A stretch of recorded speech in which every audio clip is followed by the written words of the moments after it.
Os irmãos, às vezes, não lê muito em casa. Vamos exercitar ler hoje aqui um capítulo inteiro. É longo, mas com um pouco de paciência, nós vamos ler. Capítulo 15 da primeira epístola do apóstolo Paulo aos Coríntios.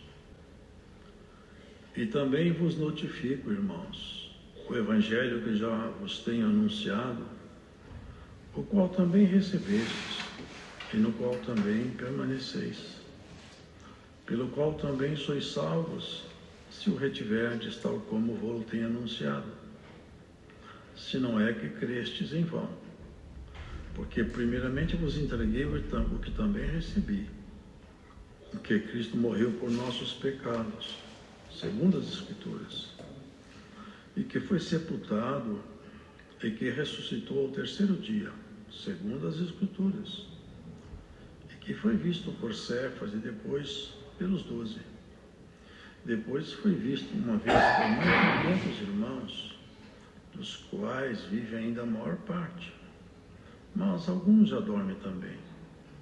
Depois foi visto por Tiago, depois por todos os apóstolos.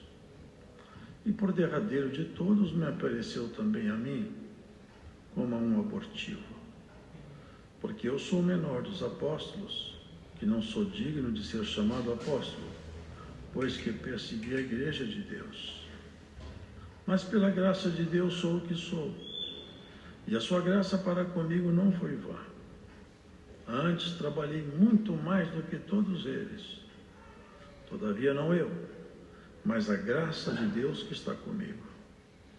Então, ou seja eu, ou sejam eles, assim pregamos e assim haveis crido.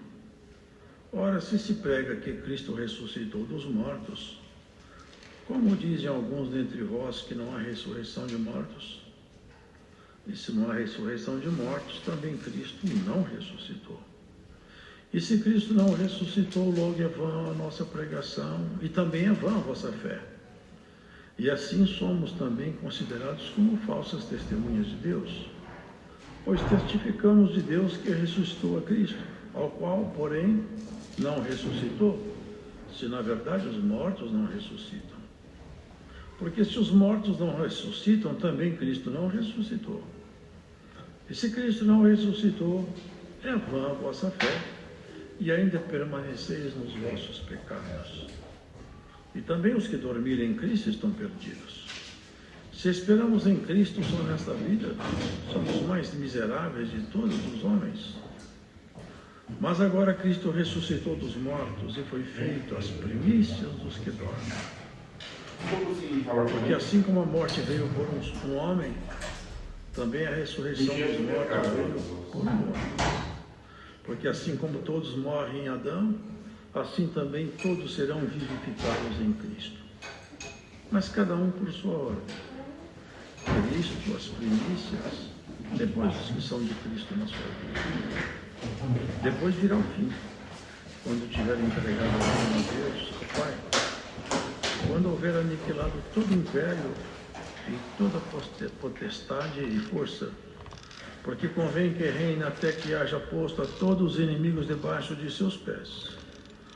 Ora, o último inimigo que há de ser aniquilado é a morte, porque todas as coisas sujeitou debaixo de seus pés. Mas quando diz que todas as coisas lhe estão sujeitas, claro está que se excetua aquele que lhe sujeitou todas as coisas. E quando todas as coisas estiverem sujeitas, então também o mesmo Filho se sujeitará àquele que todas as coisas lhe sujeitou, para que Deus seja tudo em todos. De outra maneira, que farão os que se batizam pelos mortos? Se absolutamente os mortos não ressuscitam, por que se batizam eles então pelos mortos? Porque estamos nós também a toda hora em perigo? Eu protesto que cada dia morro, gloriando-me em vós, irmãos, por Cristo Jesus, nosso Senhor. Se como homem combati em Éfeso contra as bestas, que me aproveita isso se os mortos não ressuscitam? Comamos e bebamos, que amanhã morreremos. Não vos enganeis, As más conversações corrompem os bons costumes. Vigiai justamente e não pequeis, porque alguns ainda não têm o conhecimento de Deus. Digo para vergonha vossa. Mas alguém dirá: como ressuscitarão os mortos? E com que corpo virão? Insensato, o que tu semeias não é vivificado se primeiro não morrer? E quando semeias, não semeias o corpo que há de nascer, mas o simples grão, como de trigo ou de outra qualquer semente. Mas Deus dá-lhe o corpo como quer, e a cada semente o seu próprio corpo. Nem toda a carne é uma mesma carne, mas uma é a carne dos homens, e outra a carne dos animais, e outra a dos peixes, e outra a das aves.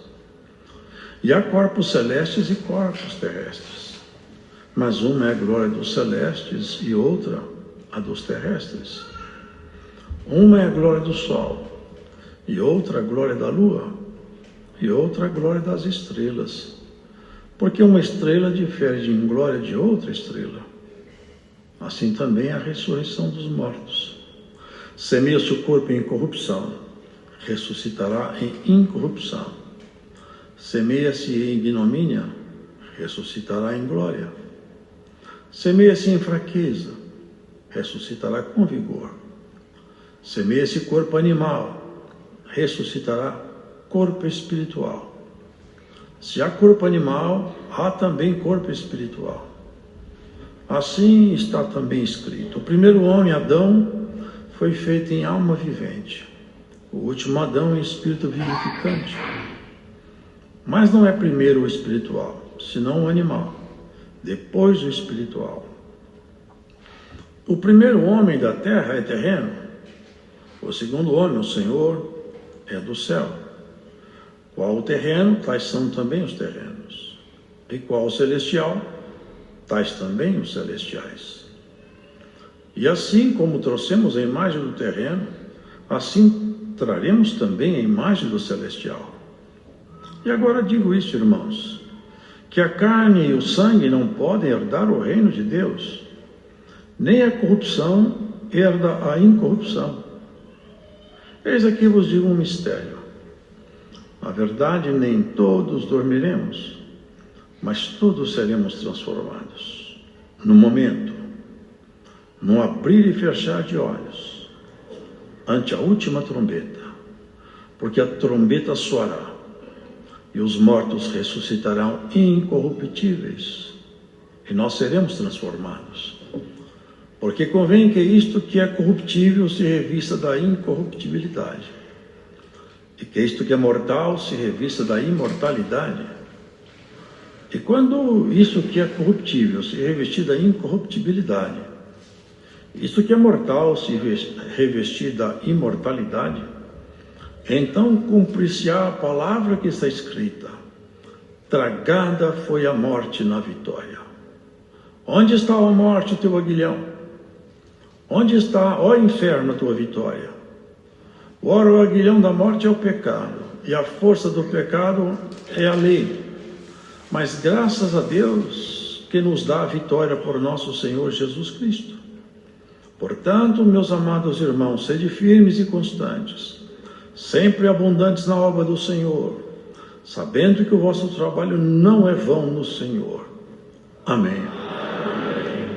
Irmãos, percebe a profundidade dessa carta?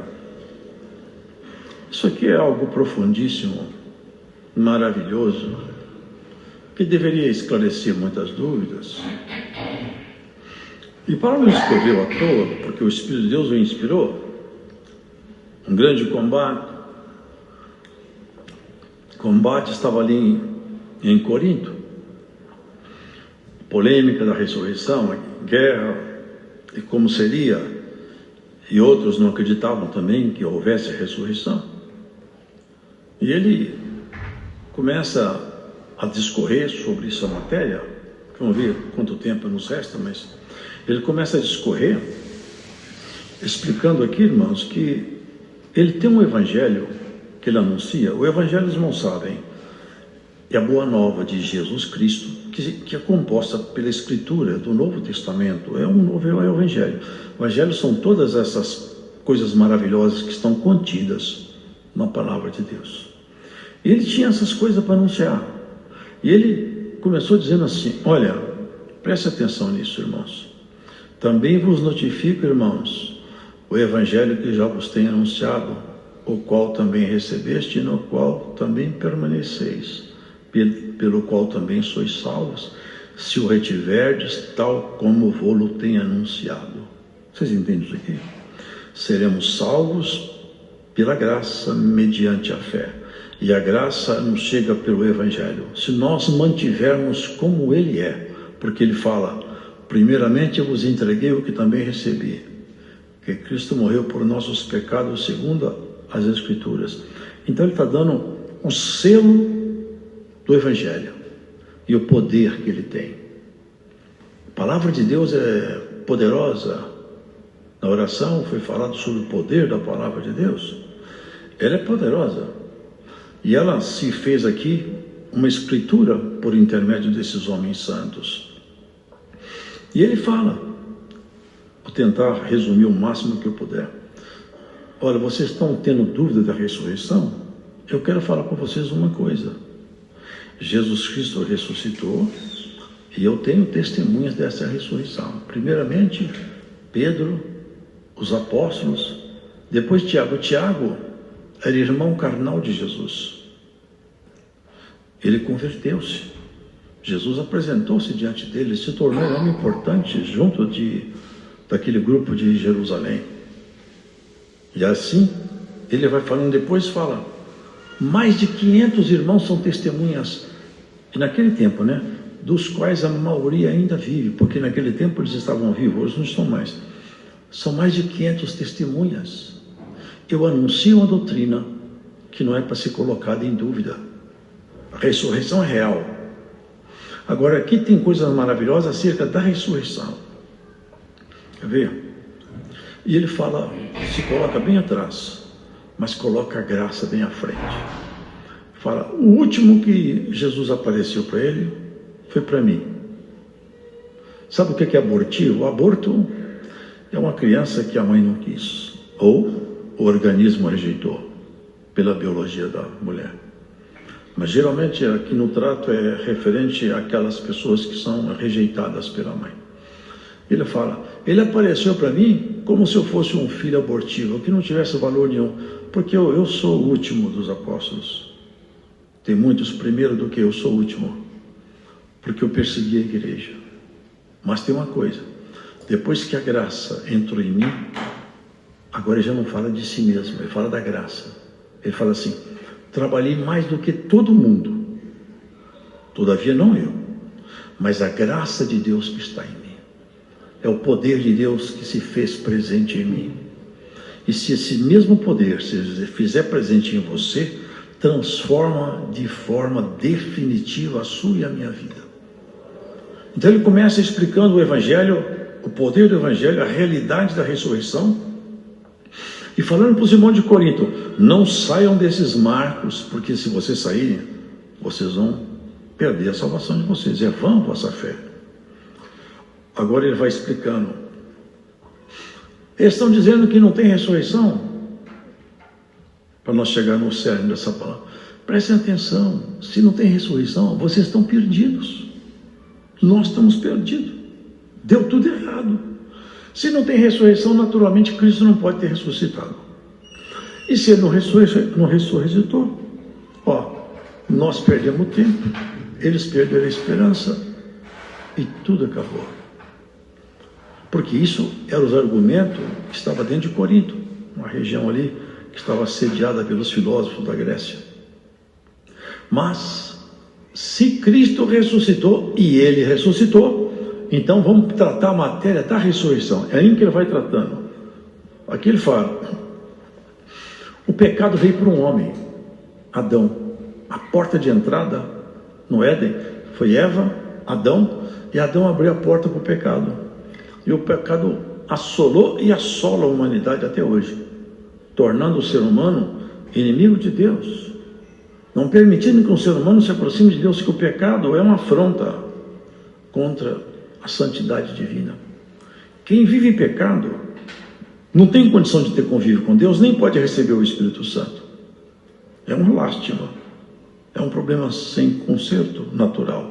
Só tem um conserto. É o conserto espiritual. E ele fala, vocês estão vendo essa guerra? Essa peleja? Eu quero falar para vocês que Cristo, Ele reina. Ele está trabalhando. Veio aqui, na natureza humana de um homem, pregou, ensinou, subiu, está à direita de Deus, mas ainda Ele está em pleno trabalho aqui embaixo. E vai terminar essa peleja com a vitória dele. Ele vai pegar a morte e o inferno e vai lançar no lago de enxofre. Nem morte nem inferno vão incomodar nenhum de nós mais. Ele anuncia isso.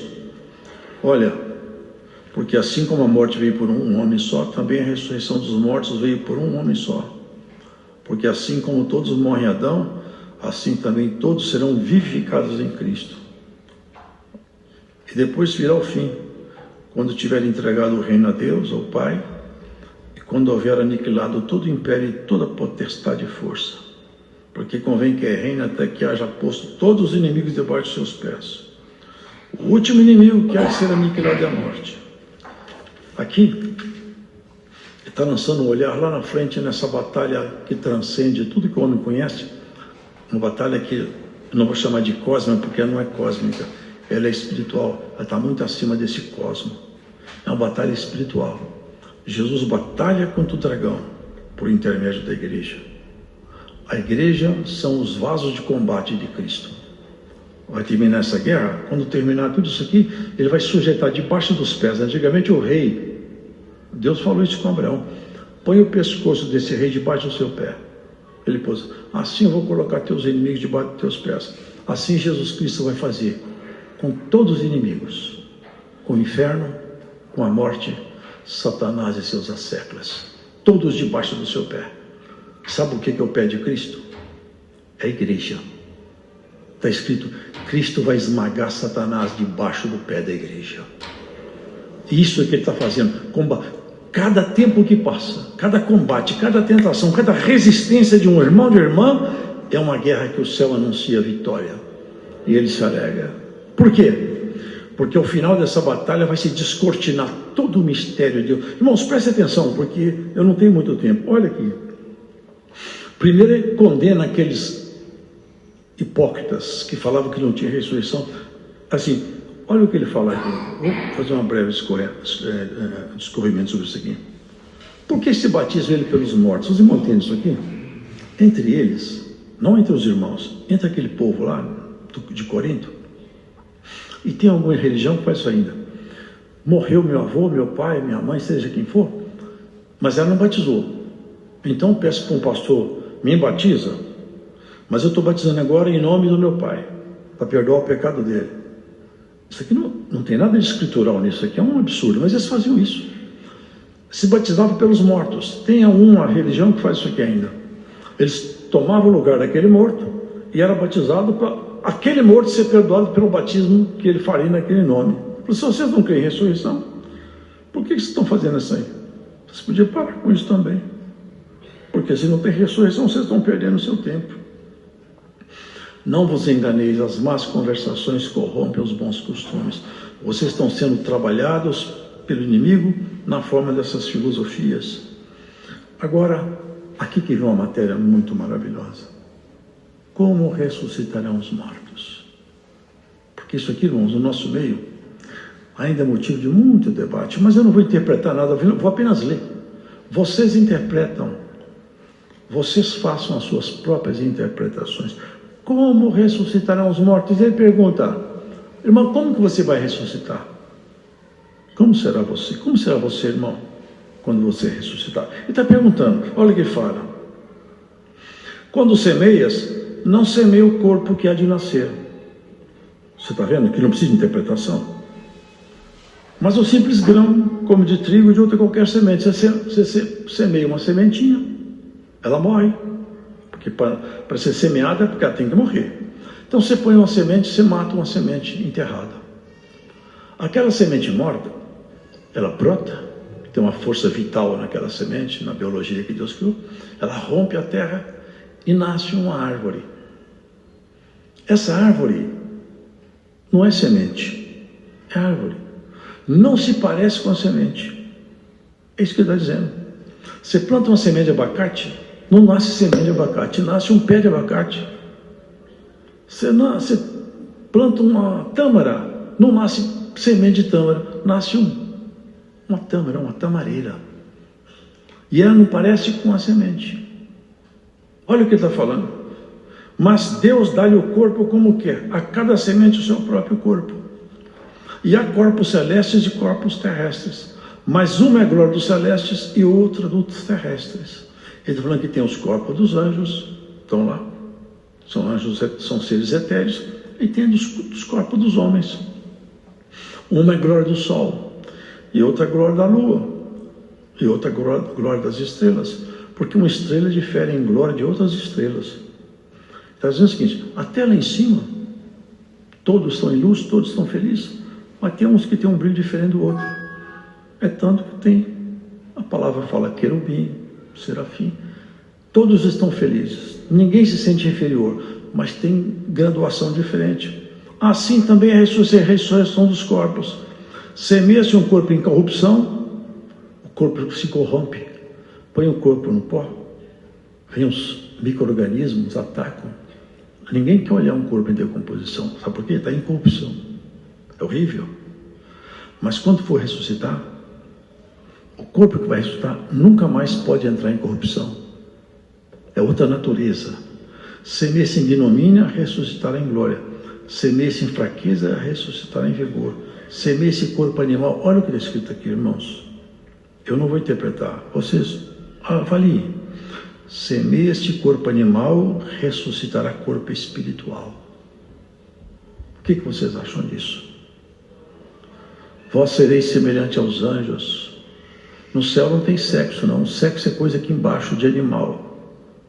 Nós, no nosso novo corpo, nós vamos ter a glória de Deus estampada em nossa natureza. Vocês entenderam isso aqui? Semeia-se um corpo animal, é a semente. Mas na ressurreição, não pega Deus os átomos desse corpo e faz ele voltar à vida como ele era. Não. O corpo é espiritual. Se há corpo animal, há também espiritual. O primeiro homem foi feito em alma vivente, o último, Adão, em espírito vivificante. E olha que interessante. O primeiro homem da terra é terreno. O segundo homem, o Senhor é do céu. Qual terreno? Tais são os terrenos. Então nós temos em nós a natureza que tinha Adão. Deus modelou ele da argila. Deus pegou a argila, modelou com suas mãos e criou um homem, soprou nele o espírito, deu para ele um espírito que era semelhante ao Senhor. Ele tomou vida. O espírito dele ficou dentro de um corpo modelado da argila, transformado naturalmente com a biologia, mas é argila. Tanto é verdade que põe o homem no pó e vira pó outra vez. Pode ser o homem mais bonito do mundo, a mulher mais linda do mundo. No cemitério, tudo é pó. Por quê? Porque a modelagem inicial foi do pó. Ele está dizendo o seguinte, o primeiro foi modelado do pó. O segundo, não. O segundo não foi do pó, o segundo foi da própria glória. Deus se fez presente em Jesus, Deus se fez carne. E como nós trouxemos a imagem de Adão, agora nós vamos trazer a imagem do outro Adão. Vai semear cada um de nós aqui na morte, quando aparecer, vai aparecer alguém parecido com Jesus em glória. É outra natureza, a natureza transformada pelo poder da palavra e pelo trabalhar do Evangelho. Isso é a proposta do Evangelho. Não é ressuscitar gente de perna torta, quebrada, doente, feio, mancando. Vai ressuscitar com um corpo de glória. Nunca mais ficará doente, nem vai se parecer com essa natureza nossa caída, porque nós vamos estampar a própria essência de Deus em nós. É por isso que o inimigo luta tanto, porque agora ele não tem mais, ele perdeu toda aquela semelhança. Ele se arrasta pelos cantos da vida, pelos pântanos do pecado. Ele tem pavor de ver um homem ou mulher nessa natureza fraca conseguir arrastar-se no meio da prova, chegar aqui e falar: Senhor, fala comigo, eu ainda espero na tua palavra, ainda creio nas tuas promessas, Senhor. E pode ter certeza, não cairão as promessas de Deus na tua vida, porque o Senhor vela pela sua palavra, Ele cuida do que Ele fala. Aqui, irmãos, trouxemos a imagem do terreno, assim traremos a imagem do celestial. E falo para vocês uma coisa: carne e sangue não herdam o reino de Deus. Não estou interpretando nada, estou lendo. Quer dizer que nós não podemos ressuscitar com sangue, com essa natureza nossa, porque isso não herda o reino de Deus. Está escrito aqui, ó: eis aqui vos digo o mistério. Na verdade, nem todos nós dormiremos. Ele está anunciando um tempo que está próximo agora. Nem todo mundo vai morrer, porque vai ter um evento. Você sabe disso. Vai ter um evento magnífico. Está agendado. Se a gente pudesse ter acesso à agenda de Deus, né? Nós não temos. Mas a agenda está marcada, ó: dia tal, ano tal, mês, semana, tal hora, está na minha mão. Eu vou dar uma ordem lá em cima no céu. Aquela multidão de anjos que ninguém nunca viu. Essa terra vai ser a sombra da glória de Deus, vai estar aqui em cima de nós. Vai tocar a trombeta e Ele vai chamar cada um de nós pelo nome. A trombeta de Deus vai tocar, e quem estiver aqui não vai morrer. Vai ser transformado. Esse corpo aqui vai ser transformado no corpo novo. Quem morreu vai levantar-se com um corpo novo, e nós vamos viver com o Senhor na glória dele para sempre. É isso que ele está anunciando. Num momento, num abrir e fechar de olhos, ante a última trombeta. Não a trombeta de metal, não um trompetista humano, mas a trombeta de algum anjo de Deus que está guardando a ordem. E lá no céu, pode ter certeza, e eles também não sabem, só Deus que sabe, e Cristo. Eles devem perguntar: não está na hora não? Espera mais um pouco. Eu tenho mais umas almas para chamar, eu tenho mais uma família para converter, eu tenho um que está fraco, está se arrastando aqui, mas eu vou fortalecer ele. Eu não posso aparecer com ele desse jeito. Quando eu vier, eu quero encontrar todo mundo firme. Essa é a proposta do Senhor conosco. Isso que Ele está propondo, porque convém que isso que é corruptível se revista da incorruptibilidade, e que isto que é mortal se revista da imortalidade. E quando isto que é corruptível se revestir da incorruptibilidade, e isto que é mortal se revestir da imortalidade, cumprir-se a palavra que está escrita: tragada foi a morte na vitória. A vitória tragou a morte. Nesse ponto, Paulo, ele entra em regozijo. Ele estava escrevendo, mas ele parou. Ele parou de discorrer sobre o que ele falava. Entrou em êxtase, porque ele percebia o que ele estava falando, e ele sabia de tudo aquilo ali. Ele faz uma pergunta. Olha que pergunta solene. Quantas vezes já ouvimos aqui, né? Onde está a morte? Ele pergunta para a morte: ó morte, onde está teu aguilhão? É um desafio. O regozijo de um homem de Deus que conheceu os projetos secretos de Deus. Você conhece também. Onde está a morte? Cadê? Me mostra seu aguilhão. Ó inferno, cadê a tua vitória? Você que tragava todo mundo, cadê a sua vitória?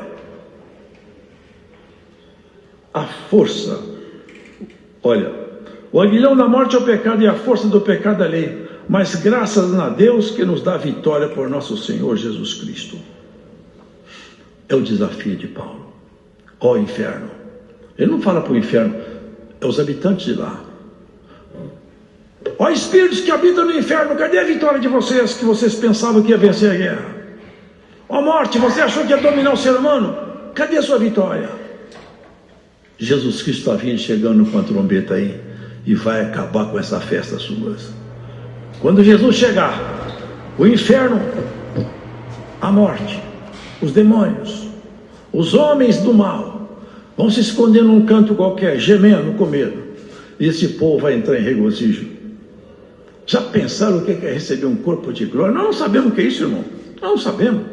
Ser transformado, ser alçado à altura de Deus, receber a glória dele em nós, receber um nome que nós nunca recebemos, ser tratado na eternidade como um ser eterno, entrar dentro do santuário de Deus, onde estão aquelas miríades de anjos, e ser chamado por um nome novo, ser reconhecido pelas autoridades celestiais.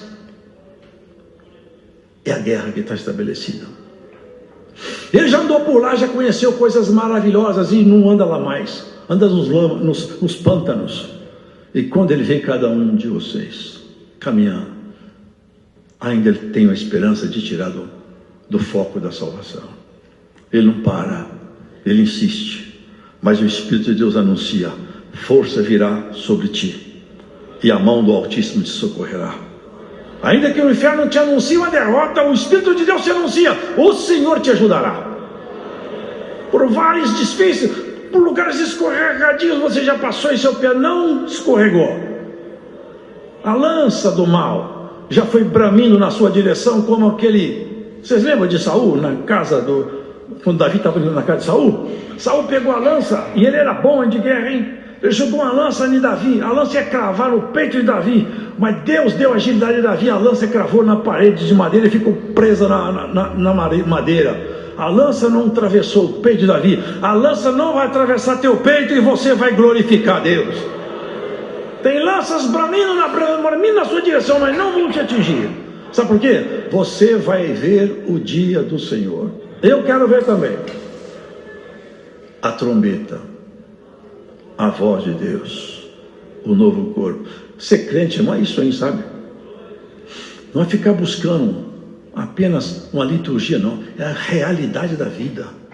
Onde está a morte? Cadê morte? Cadê sua vitória? O inferno. É assim que Paulo falava na autoridade do apostolado dele. E assim fica o anúncio hoje aqui.